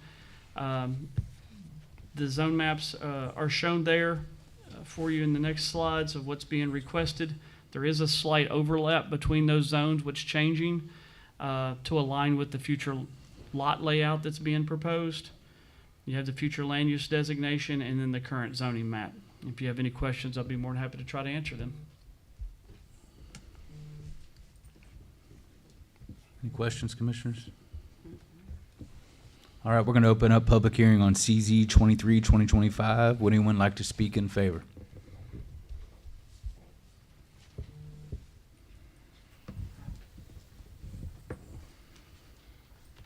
Hello, I'm Brad Weekly, 108 Center Point Drive, Week Brothers Engineering. Just as we said multiple times in the written and the review of this is that this is just to now align with the preliminary plat that we reviewed early, or that we approved earlier this meeting. That's why there's some overlap there, and so after it's all said and done, this will align with those lots and match. We also believe it matches the surrounding area. Majority of it surrounding this property is either manufacturing or commercial, and so we feel like this matches in like it should. If you have any questions, I'll be glad to answer them. Thank you. Thank you, sir. Would anyone else like to speak in favor of CZ 23-2025? Would anyone like to speak against CZ 23-2025? All right, we're going to exit public hearing. Commissioners? Motion to approve the overall zone change request aligns with the adopted future land use opinion map designation of manufacturing and industrial. Second. All right, we have a motion and a properly made second. All those in favor? Aye. Any opposed? CZ 23-2025 passes. All right. Thank you, Mr. Chairman. That concludes our zoning cases. We do have one leftover subdivision, and I'll turn it over to Mr. Parker here in a second. This one was removed from the consent agenda because it's not routine, and it's S75 2025 Christian Innovative Enterprises. Mr. Parker. Thank you, Mr. Tyndall. Case number S75 2025. The applicant is Christian Innovative Enterprises. The subdivision is called Whispering Cedar at Black Oaks. The request is for a preliminary plat. The property is located along the north frontage of Kennedy Road, roughly centered at the terminus of Stone Bluff Way. It's approximately 11.16 acres. 55 lots are proposed. Current zoning is R2A, and that is within the city portion of the growth plan. If you go to page 9 of your subdivision report, you'll see the aerial overview of the site. Again, you can see where the property is located along Kennedy Road and north of Spring Creek Parkway. The following, page 10, is the proposed preliminary plan. I'll point out that the proposed development is showing a private road with a gated community. Going back up to the main portion of the staff report, the staff recommendation, the subdivision application shall be judged on its own merits. The reason for this, the adopted subdivision regulations do not specifically address private gated subdivision development proposals. The applicant has submitted a preliminary subdivision application for a private gated subdivision development per note, security and fencing for the entire perimeter of property, and private permanent dedicated easement street labels. The RPC staff is recommending that the application be judged on its merits due to the ambiguity of the following subdivision regulations when applied to the proposed subdivision. I'll read those sections of the subdivision regulations into the record for your information. Section 4.12, street and dedicated permanent access easement alignment. Connectivity. In order to provide for a road system that allows for the disbursement of trips and adequate emergency response, all public rights-of-way must provide for the following. Subsection A, each subdivision shall continue all public streets and roads stubbed to the boundary of the development plan by previously approved built and unbuilt active subdivisions. Subsection B, a stub out for future continuation of the public street and road network shall be provided from the subdivision to all adjacent vacant land zoned for residential and commercial use, including agricultural zoning as determined by the RPC staff. Section 4.12, street and dedicated permanent access easement alignment. Subsection 3, the arrangement of streets, roads, or permanent easements shall be such as will not cause hardship to owners of adjoining property and providing convenient access. Subsection 4, collector streets, roads, or permanent easements may be required where necessary to facilitate traffic flow in the subdivision. Section 3.24, requirements for all types of subdivisions. Subsection 1, all proposed subdivision and land shall conform to the applicable portion of the comprehensive plan, growth plan, land use plan, major road, street plan, or any other plan adopted by the Regional Planning Commission or any local governing body. Subsection 2, whenever regulations contained in this document are different from regulations contained in other city ordinance and county resolutions, the most restrictive regulation shall prevail. Finally, subsection 3, the Regional Planning Commission shall not approve the subdivision of land if, from adequate investigations conducted by all agencies concerned, it has been determined that in the best interest of the public, the site is not suitable for platting and development purposes of the kind proposed. I'll also point out, if approved, staff recommends the following 2 conditions for approval, and I can read those into the record at that time if that were to take place. The next section is the department comments. And I'll point out that aside from the considerations regarding the additional road connectivity, this subdivision does appear to meet the minimum subdivision requirements. I know that's a lot of information for the commission and for the public. If there's any questions for the staff, we'll try to answer those, and otherwise we will need to have a public hearing. Thank you. Thank you, sir. Commissioners, questions? Ms. Treven? My question goes back to the question I asked on Friday in regard to city legal. You stated that you reached out to city legal to find out if they were, allowed to do this, and you stated there was it raised more questions than answers. What was the eventual determination from the city attorney's office as to whether or not the plan that they have brought forward to us is legal?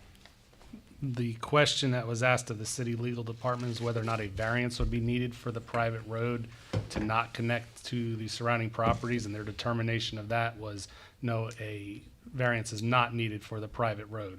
It did raise those other questions that Mr. Parker brought up. Those aren't necessarily, we don't have any legal questions about these, so we did not raise these to the legal department. They don't review the plat. We were just asking them whether or not it needed a variance. So the determination is it does not need a variance. It should be judged on its own merit, and those sections below are just for your use from the subdivision regulations. Some of them are not necessary requirements, but more subjective things to look at.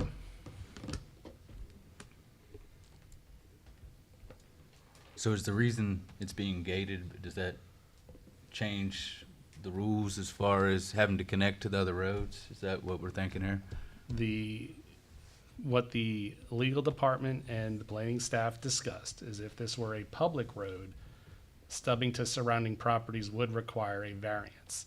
Because of, again, the word ambiguity, in the one section under connectivity, it does not specifically mention private dedicated access easements. It just mentions public roads. However, it mentions private access easements multiple other times throughout sections 1412 and 324. So because it's not in the very first section under connectivity, it is not a requirement as it would be if it were a public road. So city legal does not believe that it's a requirement for a private access road to connect. It doesn't need a variance, so I guess you could infer that it doesn't need to connect.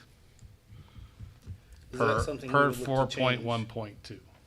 Is that something we would look to change for in future? I think it is something that should have a little more teeth in the future, where you all have a little more say so that there isn't Seems the that a first loophole has property been in, found. possibly. I don't know that it's necessarily a loophole, only because there's other gated communities within Clarksville. This isn't the first, gated community. There's True. others that are gated, and I mean, to me, you're talking about a small area that's being developed, and you have other connectivity around it for the other parcels to be able to connect directly to Kennedy Road.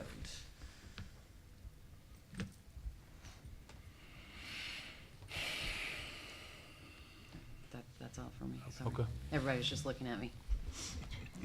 I'm gonna open it up for public hearing. Everybody good with that? All right. S 75-2025, would anyone like to speak in favor?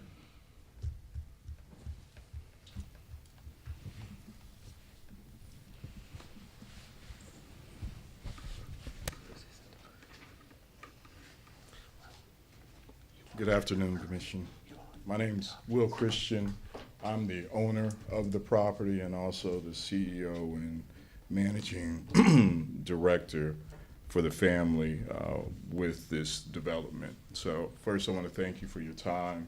I want to thank the RPC. We've been working a while and doing everything in the best interest of not only the community but also just the RPC to ensure that we're doing the right things. We want to provide a good development, so a key piece of that is making sure that we're in compliance and doing the right thing. So it's very important to us that we stay connected so that we can give you a great end product. A few things I just want to touch on that we are doing as a family and as a company. We do strive, number one, to be a good neighbor and stay in contact and communicate with the neighbors that surround us. We've done this since day one. We have been very open. We've talked about the plans of what we're doing and how we're going about doing it to get feedback, and then also to use those opportunities to help us in putting together the right product to put in that area. Number two, we've already provided sufficient access to our neighbors to the north, creating connectivity to Kennedy Road. So that was a key thing. We had those conversations, and again, we're trying to do everything we can to help our neighbors out and be as neighborly as possible. Number three, our end goal is to have a and create a quality project for the surrounding community and also for our family. Key thing for us, this project is near and dear. It's a legacy project. We're building, this is going to be our first build going into the Black Oaks. So it's a very tall task for me to make sure that I get it right and get it right the first time. My mom and my father are in conversation with me all the time about what they want and how they want that area to look, and they want it to look very nice.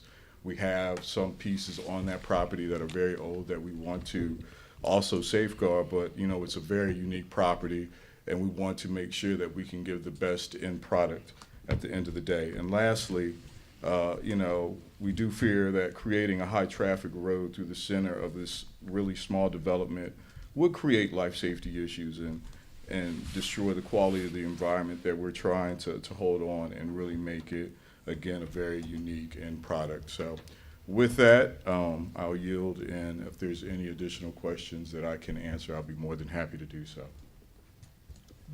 Commissioners, any questions? Okay. Thank you, sir. Thank you again. All right, would anyone else like to speak in favor of S-75, 2025? Would anyone like to speak against S-75, 2025? Come on up, sir. Name and address, please. Joe Van Duzen, 14 Quincy Lane, Clarksville. We heard the subdivision regulations earlier, and one of them in there is placing undue hardship on surrounding properties. By relying on basically a goat path to call it access into the subsequent properties for developing, I think that's a little misconstruing, and it also does not take into account that the community is going to be paying for the stub road that this community is looking to use. I believe it's in the public's best interest to be able to, for this public road to continue through the subdivision, for the surrounding properties to be able to utilize this access into the future, because otherwise those property owners are definitely not going to be able to develop their property as well as they would otherwise be able to, and place an undue burden of the length of driveway that they're going to have to put into accessing that. Any questions? Thank you, sir. Thank you. All right, would anyone else like to speak against S-75, 2025? All right, seeing no one, would the representative of Christian Innovative like to rebut, or are you good?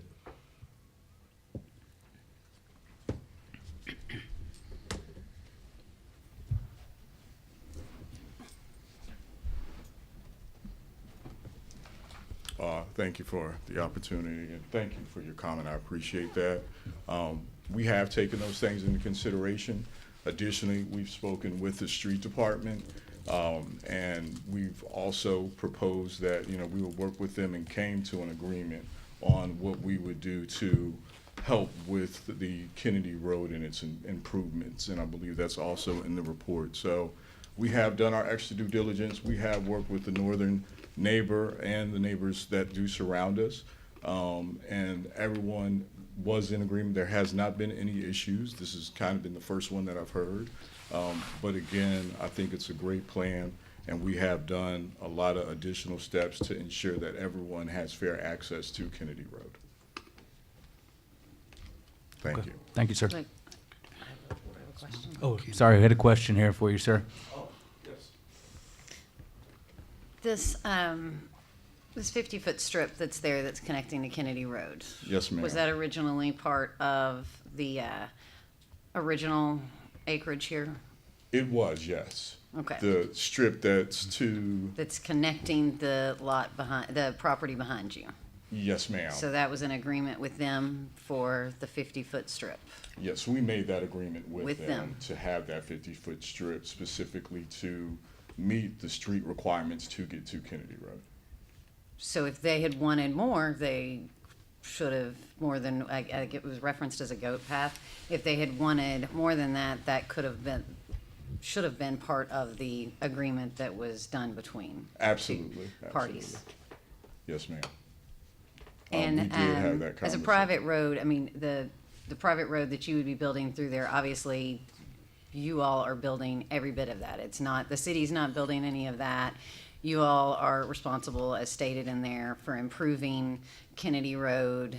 There's no expense to the city at all on that part. Absolutely no expense. We would be taking on all of the expenses for the road. We'd be maintaining the road. And again, it would be at a very high level. So everything within the confines of that gated community on our property, we will be taking care of at 100%. Okay. No cost to the city. Thank you, sir. Yes, ma'am. Thank you again. All right, we're going to exit public hearing now. Commissioners? I make a motion for approval based on this being a legal plan that has been brought before us. I know it's mentioned in here that regarding stubbing to streets that are public roads that are connected to the boundary of the property. But in this case, actually, the road across the street, that stub is connected to Kennedy Road. They're already going to be making the improvements themselves to Kennedy Road. So again, I make a motion for approval as presented. Second. All right, we have a motion and a second. We do have Mr. Parker that needs to read the conditions into the record. Thank you, Commissioners. The two conditions that would need to be approved are, number one, approval from the Clarksville Street Department to include roadway improvements, grading and water quality, and driveway access locations to the public right-of-way, and approval of all utility plans by the City Engineer's Office or Utility District, possible lift station upgrades required. Thank you. I got a question. Will- Yes, sir. will Go ahead. the- Go ahead, I Mr. would Smith. just like will the original motion maker just acknowledge that those conditions were in the staff report? I will. I do have one question on one of those conditions, if that's okay. In regard to where it's referencing driveway access locations to the public right-of-way, that is in reference I don't see why they would, since it's a gated community, but yet that's saying that the street department would have to approve if they chose to Standard, yeah. connect to Kennedy versus to the private roads within. That's correct. And I believe the Street Department has said no access to Kennedy It for the would- driveways anyway. Again, that would make sense, but I just wanted verification beforehand. Sorry. Yes, ma'am. Mr. Smith? I also did not see where the Clarksville Fire and Rescue recommendation was submitted as well. Because their note said if there's to be a gate at the entrance to Stone Bluff Way, please note that the gate to be a 20-foot clear span opening with a click-to-enter opener. Sure, this would come back as a final plat, and they would get the opportunity to review that. Of course, that condition could also be added if, They've showed it on the plan, Commissioner Smith, on page, what is that? Number 10, if you zoom in on the big plan all the way in Oh, goodness. by the entrance, there's a note, security fencing for perimeter of property, and it says note 20-foot clear span opening with click-to-enter opener. So that has been added to Hang the on, I plan. gotta zoom in a little further. Okay. It's below it's Kennedy I near, do see it. Road. It's near below lot Kennedy Road. 55, if that helps. Yeah, Yes, on sir. lot not 396. Yeah. And then put his head back. I see it. Commissioner Long said you could borrow his glasses if you needed them. Some too. So sometimes we get those comments during the review, and they'll get them adjusted for the easier ones that they can by the final. Okay. All right. All right, so we have a motion and a properly made second. All those in favor? Aye. Any opposed? One opposed? One opposed. S 2025 passes. She acknowledged I did. All right, Commissioners, if you'll open your other business today. First item of business is the monthly profit and loss statement through October 2025. Be happy to answer any questions and ask for your approval.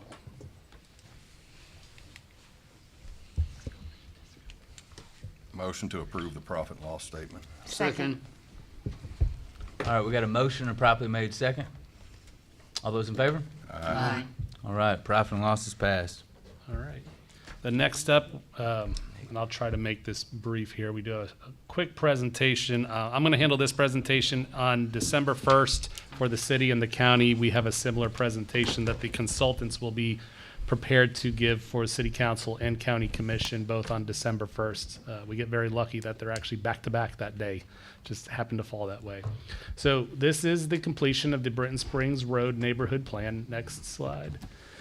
So what is a neighborhood plan? A lot of you have been through the comprehensive plan for the whole community. A neighborhood plan is very much a small comprehensive plan for a specific area.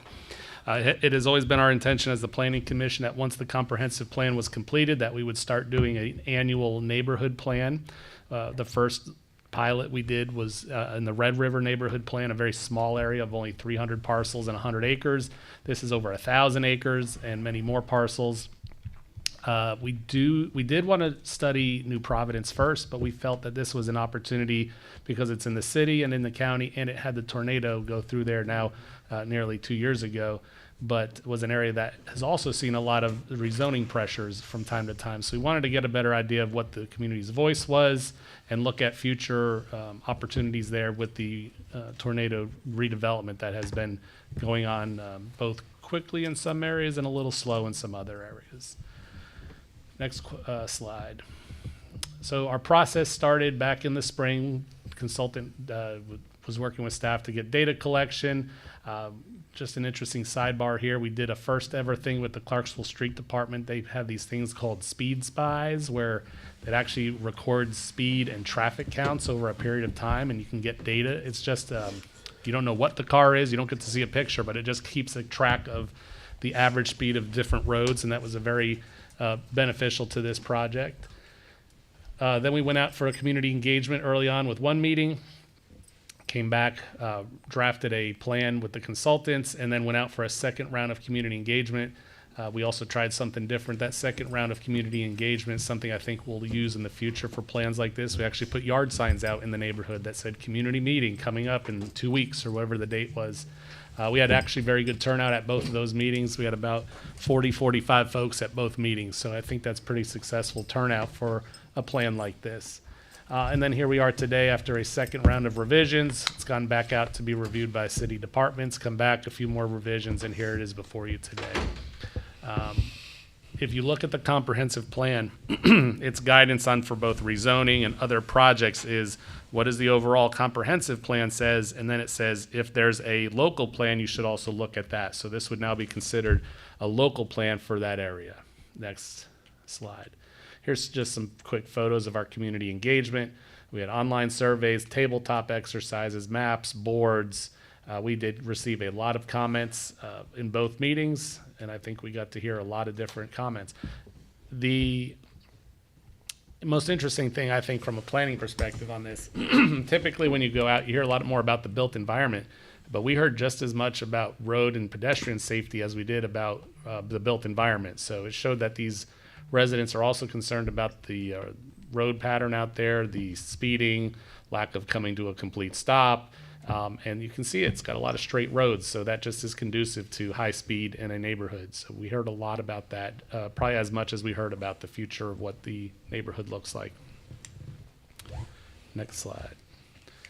So the plan is available online, both in a PDF form, which is on your tablet here, as well as I forget what it's called, but it makes it look like a book, and you can actually turn the pages and read it as if it were in front of you. And we do like that format, and it's the format we'll probably use going forward.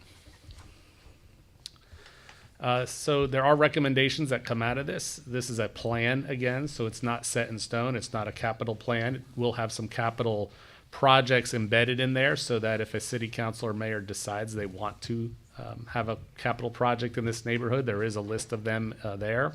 A lot about connectivity and transportation, providing crosswalks, sidewalks, and other transportation alternatives within the neighborhood. As you know, there's a new county library and animal control opened up there, and you have a busy Fort Campbell corridor with the transit out on the east side. Neighborhood pride and livability. We heard a lot about the neighborhood pride, a lot of old residents, some original residents, but not a lot of opportunities. The library brings a lot of new opportunities to that neighborhood, but it does lack parkland and other access to those amenities. And then what kind of housing do they want to see going forward? There has been a bit of a hodgepodge out there recently, from townhouses to more dense subdivisions, and then there's plenty of existing homes from the late 50s and 60s built in that neighborhood as well. Next slide. So here's some of the recommendations codified there, and then there's some maps in the back of the document to look at. It's a pretty quick read. It's only 45 pages, and once you take out some of the front pages and back pages, it's really about 35, 36 pages of actual content. A lot of good photos, and it's pretty well laid out. I'm happy with the work that Reagan Smith did as the consultant. It's the first time we've hired them, and I think they did a great job. Sidewalks and access management was some of the top points there. Transit options, getting people from the neighborhood out to Port Campbell to use the transit where possible. Again, pedestrian safety alongside with those sidewalks. We explored something called a shared use road. Not saying the street department has to do it, but there's some text in there on how to do it. It's about how you stripe a road, and you're not going to build the sidewalk, but you're going to stripe or put some barriers up so that the pedestrians can share the road with the cars in the area. Raised pedestrian crosswalks at some of those key four-way stops also provides for traffic calming. Street lighting, there's a lot of street lighting in the neighborhood, but there's some areas that could use more or could use some upgraded street lighting. Another talk about the neighborhood identity, there's potential for future signage as you go in so that you know you're entering a special corner of our city and county. The need for parks and open space in this area. And then there is a significant amount of floodway and stormwater management ideas that go on. There's some localized flood areas. And there, honestly, there's just some culverts that probably need some cleaning up as well that may help that situation out there. So a lot of easy recommendations from low-hanging fruit to bigger projects that are on the 5 to 10 year horizon if they were to be picked up by the city or the county. And as on this map, as you can see, there's a sort of jagged, darker line on the west side. That's the city-county line. So we did incorporate Evans Road and Britton Springs Road out in the county side of it on that map. Next slide. And then this is more of a localized future land use map. The comprehensive plan identifies a lot of the Fort Campbell corridor as just corridor commercial and a lot of the internal as suburban neighborhood. This gives a little more mix to both what's on the ground, what's been happening, as well as some more commercial opportunities and mixed use opportunities identified off around the library and Fort Campbell Boulevard. I think that's the last slide. It is. I'll be happy to take any of your questions. This does require a public hearing. And then your actions today on a plan, if the Planning Commission adopts this today, the Planning Commission can use it for future recommendations. If the City Council approves it, they can use it in terms of future decisions they make. If they don't approve it, it just stays at the Planning Commission level. We'll cross those options next week when we bring it to the city and the county. Commissioners, any comments before we open it up? Okay. All right, we're going to open up public hearing on the adoption of the Britton Springs Neighborhood Plan. Would anyone like to speak in favor? Come on up, sir. Jonathan Blick, 1540 Sale Road. I represent a couple different investors that have been predominant in the area. And, we just want to make sure that the right foot goes forward, and we think this is a good plan to fall on. But we're, asking for the council members here and the commissioner here to just reiterate and just get a little bit more clarification on what zonings are really being recommended in each recommended color plan, which was probably the second to last slide there. And we're noting that even if it's a suburban area or the lowest density, does that mean that we should be cutting those lots in half just for future development questions? Because we're just trying not to price out the community there. I think 300 and below is usually our target area price for that area. And then, we also asked, there's going to be some early applications submitted to you guys, and so we would just request that there would be approval on that, and that you guys, bring that up at your council and commissions. And, really the main thing is what zonings are being recommended for those neighborhood colored plans areas. And if you could ask that to the actual people that are presenting the plan, that would be best. And we just want clarity all out there on the table and know which way we need to go forward as developers in the area. So appreciate your time. Thank you, sir. Thank you, guys. Any questions? All right. All right, would anyone else like to speak in favor? Or would anyone like to speak against? Come on up, sir. Name and address, please. David Smith, 318 Andrew Drive. I'd like to speak against certain parts of it. Basically, if you look at the map, you've got a one-way street. Eva Drive turns into a one-way street. It's totally not needed. The sidewalks can be put on the side of the road. That's what, I guess from what the meetings showed, that's why they made that a one-way street. You're running that all the way from Britton Springs to Fort Campbell Boulevard. So that's an outlet onto Fort Campbell Boulevard.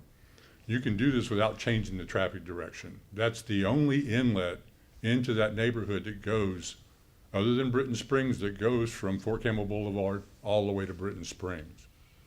So you're already going to have sidewalks on Jordan. You're going to have sidewalks on Britton Springs. Those are already in the plan. So the other step is to put that sidewalk on Eva, which you're going to do anyway, but you don't need to change the traffic direction. As Mr. Tyndall mentioned, most of the people that live in these houses, I've lived in the neighborhood, I've been in the neighborhood since 1976. I've lived in the neighborhood since 1995. So I've seen the neighborhood go through some changes, but most of the people that live in this neighborhood are 60, 65, and 70, and they're driving the same way they've been driving for 30 years. And you're going to put them and put Eva Drive, which is a main which is the only thoroughfare straight through there, and you're going to change that? You're going to have a lot of issues. You can still get the walkability, and I'm a big proponent on the walkability. You can still do that by doing the sidewalks on the side of the road, plenty of room. And like I said, Mr. Tyndall said there's some culverts that could be cleaned out, but you've got the room on the side to just run it right down the side of Eva Drive. There's no reason to do that. There's no reason to put a one-way street. The other option, the other idea is a roundabout at the bottom of Britton Springs Road and Evans Road. Well, if you've ever been out there, Britton Springs Road comes down into a gully. It's a flood zone, so you're going to put a roundabout. Britton Springs comes down into a hole for all intents and purposes. As you go up Britton Springs, it's probably 15 to 20 feet in elevation change going further up Britton Springs. If you go up Evans Road, there's probably 10 feet of difference there. So you're going to put this roundabout, or proposed roundabout, in a hole with flooding in the area. So that's why I think that, I don't have a problem with the plan other than the Eva Drive one-way street and the roundabout. And I understand there are some new subdivisions out there and you're going to have more traffic, but you're not going to, you can sit on Britton Springs Road and Evans for 10, 15 minutes, and you're not going to see a car. So we may get to that point, and we don't want to be behind the power curve. We want to get ahead of it, but I think you could do a better job of that. And that's all I have. Thank you for your time. Thank you, sir.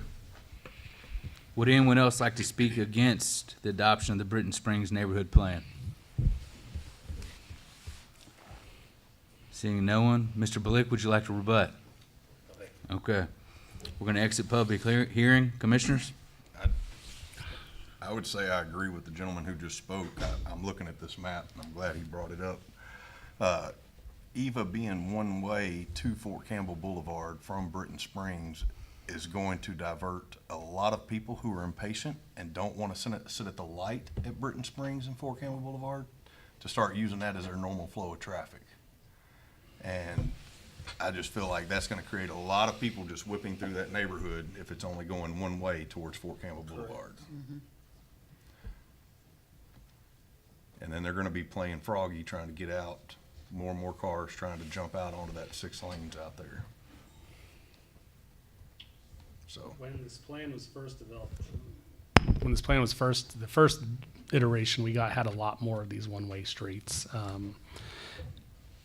And we got a lot of feedback from that at the first meeting. Part of the concern about Eva is actually on the west side where it has those 2 switchbacks up the hill from Britton Springs. I don't disagree that should be one way. I think the consultants took it all the way out. Again, it is a plan. This is ultimately the determination of the street department to make it and implement it, or just say, hey, I don't agree with that. We don't always agree on everything. I think you can send it on with those comments and that it gets adopted with the idea that while we agree with the plan, we don't like that. Or I think you can defer a month and ask for an update if that's the specific, if that road does cause enough heartburn that we want to just do it for the small section on the west side of Eva Drive. I would prefer a deferment based on the fact that the road is going both directions right now. And to change that, as the gentleman said, would cause a lot of headache to the people that are already there. Yes, ma'am. I take concern too as well, and even thinking from the aspect of the connection to Fort Campbell Boulevard, and currently you can go either way, but changing it to where now you can only come out and not go in, my concern is that it takes forever for any kind of GPS to update. So those that live there might realize it, but somebody else that's only been there before to visit somebody or is utilizing GPS, they think they can turn in there. It's a busy street. They're hurrying up and turning. All of a sudden, they've head on into somebody because it's a one-way street that they weren't aware of. It would have to be built with some medians and bollards and everything. You know, there's no way. Big sign. There's a way, but I wouldn't recommend it. So I'm okay with making a motion to approve it with those comments listed for the street department for future use, because I strongly do not believe Eva Drive needs to be a one-way. Then I don't disagree. That's a great opportunity. I don't want to be hasty in this, because this is really the first solid neighborhood plan we have done. And if this has caused some concern, if it was just a minor line here or there, but this seems pretty major. I will also reiterate, this doesn't mean the road's going to change tomorrow. Again, it is up to the street department. It is a suggestion. A plan is a lot of suggestions put together and crafted in a way that makes things work or potentially not work. But it also sounds like, I'd also like to hear your opinions on the roundabout before, so we can give the consultant time to bring this back. These are pretty minor changes, and I think we'll definitely have these updated next month. But If the roundabout is, sorry. I'm a true believer in roundabouts. I like roundabouts. I think Roundabout's they work. good, but if it's in, If it's in a, flood. yes, if it's in a flood area, that doesn't benefit anybody. Well, I'm assuming they would build it up, right? I would assume Yeah. that flood based on a 100-year flood? I don't know that answer. So, Stump me. there's a lot of roads in Clarksville that get cut off when we do have a major flooding incident. Yeah. It's just the nature of our topography. But roundabouts as a use for traffic movement are great. Yeah, they are. As much as people fussed because it did take quite a long time, but the Needmore and Whitfield roundabout flows. It is constantly moving. The county's first roundabout out there at Rollo and Dunlop is fixing to be completed. And again, That will this move is a traffic. recommendation. We have not engineered anything. I'm okay with the roundabouts, but if you would rather see the plan look a little more like we want it to look, then I'm okay with deferring for a month and letting y'all update the plan. I think we sent something good forward, something we like. That everybody's in agreement on. Yeah, I think so. Because the gentleman's comments were spot on with what I was already thinking, so. John's brought up a good thing, possibility. I think you can make the recommendation for that change, and we still keep it on track. The consultants are scheduled to be here on the 1st, but I think that's such an easy change of just changing the map and changing a little bit of language in one of those paragraphs that we have it updated by the time it's presented to the city and the county on the 1st. I'm okay with that. It's not a regular, it's not an ordinance, so. It is a plan, yes, a guide. Yeah. Could we get clarity on where the roundabout is going to be? It's on page 22 of the plan, or what is it? Big yellow circle. 29 on the tablet. It's a yellow circle, kind of right in the middle. It's where Eva and Britton intersect currently. At the top of the, But that's all it's identified as, Looks is like a the yellow sign. dot that says traffic circle roundabout. I couldn't find it. I was looking on the other one. Yeah, and I can tell you the actual document is clear. To put it into a PowerPoint to get into this presentation degrades some of the. You got to give it a second to load, I it takes think. a little bit to load. Especially when you zoom in. and then you gotta pray for it. Well, I was looking on the further down Can we- one, so can I you see it? wasn't seeing All right. there was no yellow dot. I'll bring it over. Yeah, the zoning map doesn't have the yellow dot, and neither does the map, the neighborhood recommendations map. It has it under the transportation map further up. Oh, no, we I found found it, yeah. Yeah, Once we had the right page number, we were on it. maybe. I don't know if I don't think it's on that one. Not on that one either. So we don't have a motion on the floor yet, do we? No. So So if there was a I will make motion the to amend that prior approve to. the plan based on the amendments that Eva Drive, is not made a one-way street. Okay. I'll second that. All right, we have a motion, properly made second. All those in favor? Wait, may I ask Aye. a, oh, I Aye. was gonna ask a quick question. If Eva Drive was one way just on the western intersection of Britton Springs? No. Okay, Not at that's all. fine. All right. That'll be confusing. Just wanted to make sure. Any opposed? Okay. Neighborhood plan passes. Sorry, I'm a little, Trying to see if it I'm a little quick with those motions No and one seconds whatsoever. sometimes, you know, you need to slow down, I guess. Where we at now? All right. We got Yeah, the- we're getting there. We got the calendar now. All right, also we got the approval of the 2026 calendar set before you. Staff has looked over this a bunch. I hope there's no future amendments, but there it is in front of Do you. we have to make a motion for that? Do you need a motion to adopt the Motion to calendar? approve the 2026 calendar? Second. All those in favor? Aye. All right, calendar's approved. And then on page 26, you have an email from Mr. Riggins, who is a board member of the Cunningham Volunteer Fire Department Board, asking for a fee waiver for a minor plat. They finally acquired land from the Salem Community Church for a new Cunningham Volunteer Fire Department substation. It would be a $200 fee for the minor plat, and they're asking that we waive that. We have no objection to that. Motion to approve the waiving of the minor plat fee. Second. All right, we have a motion and properly made second on waiving the plat fee for Cunningham Volunteer Fire Department. All those in favor? Aye. All right. Any opposed? None? Okay. Last order of business, just informational for the commissioners. We are going to hold the informal at noon on the 19th. It's a Friday. And then we'll have the formal meeting at 2 p.m. that Friday due to the Christmas holiday. Okay. I hope you'll be somewhere warmer. Do what? Me Are too. you going to be somewhere warmer? No, I'm gonna be in New York City. No, that's not warm. Oh, nice. Definitely. Nice time of year for that, though, yes. Okay, we do have one. You done with that? I'm done with that. One more, last thing, public comment period. Anybody like to address the commission? Okay, seeing no one, I will take a motion for adjournment. Motion to adjourn? Second. All right, we are adjourned. Thank you.